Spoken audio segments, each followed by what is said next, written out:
it's Elise here at Bowman Library in the children's room with another middle grade book spotlight. So, we have reached the last week of October, which means it is Halloween. And so, naturally, I think our middle grade book spotlight this week should all be about some spooky, scary books. And that's exactly what we have here for you today. We have 6 titles that are gonna creep you out, spook you out, scare you. If you're like, you don't like scary books, you may not like any of these because some of them, I will admit, are pretty intense. So here we go. One of my all-time favorites. The Graveyard Book by Neil Gaiman. This story starts with a young boy escaping his family's assassin by climbing out the window, and he makes his way to a graveyard. And he doesn't know what else to do. He doesn't know where to go.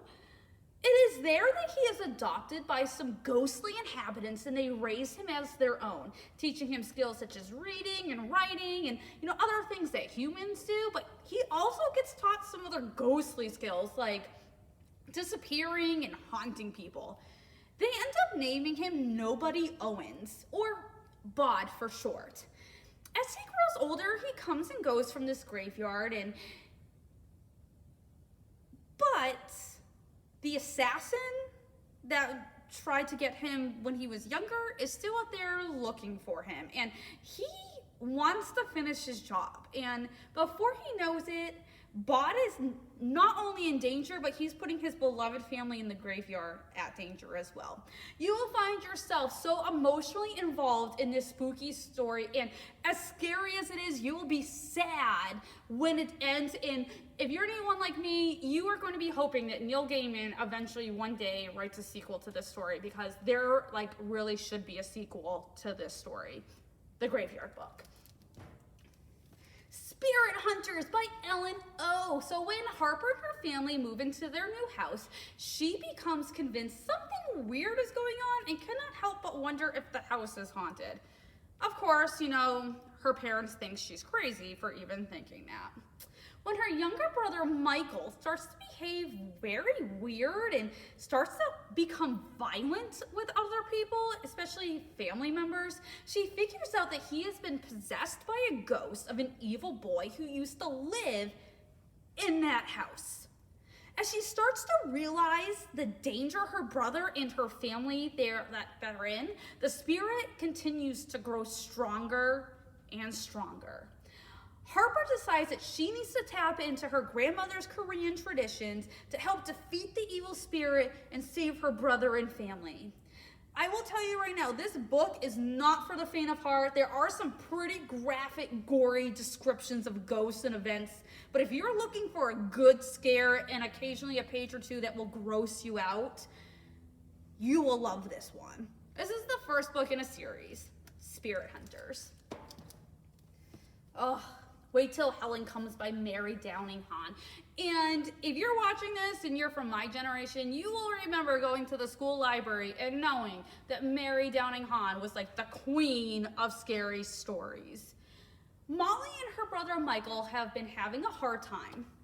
They do not like their younger stepsister Heather, who is new to the family, as their parents just got remarried, and they are forced to move to the countryside to live in a house that used to be a church, and there's a graveyard right next door because it used to be a church. Molly avoids the graveyard, but Heather seems to be drawn to it, and she cannot stay away from it. Molly figures out that there is more going on than just Heather being obsessed with a graveyard. There is a ghost of a child. You do find out that her name is Helen, and she's trying to lure Heather to her doom. Molly decides she needs to save Heather. She's now a member of her family, but this could also lead to her death as well.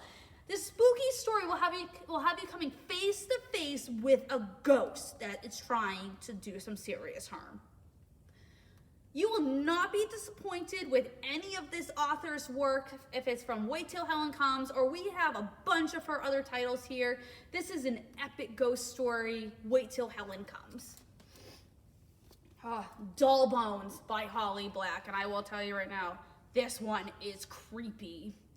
Zach, Poppy, and Alice are best friends who are 12 years old, and they're trying to, cling to their favorite memories and still play with their toys, like action figures, dolls, Barbies, and more. And they have this made-up game that they all use these toys in. The main character of this game, though, is called the Queen. It's this creepy China doll, so it's like this glass-like doll, that belongs to Poppy's mom, and it is off limits. They cannot play with it, touch it, do anything. When Zach's dad throws away all of his toys, Zach is furious, and they decide there needs to be one final game, which involves the Queen. Their friends find out, though, that the Queen has been communicating with Poppy at night, and that the doll is actually filled with the ashes of a girl named Eleanor, and has told Poppy that if they do not bring her to Ohio, find her grave, and properly bury her, she is going to make all of their lives miserable.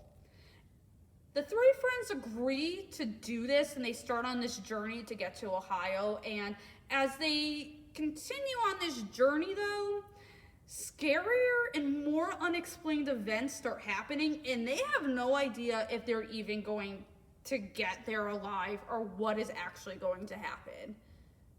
Doll bones. Again, super creepy.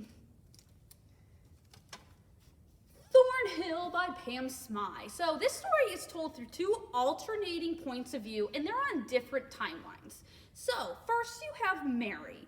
Her story is told through journal entries she writes all the way back in 1982 while she is at the Thornhill Institute for Children, which was an orphanage that was just about to close.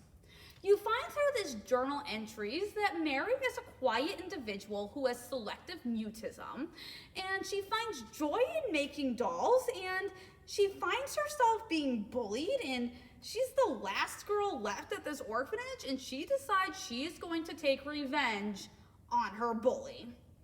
35 years later, though, so you fast forward, and it's Ella, who has moved down the street, and after seeing a girl at Thornhill, which is supposed to be empty, she decides to sneak in and see who is in there. As she makes her way to Mary's room, she discovers that there is more than meets the eye, and this ghost story will chill you to the bone. Thornhill. And our last one is The Nest by Kenneth Apple. And this one is a psychological trick your brain one.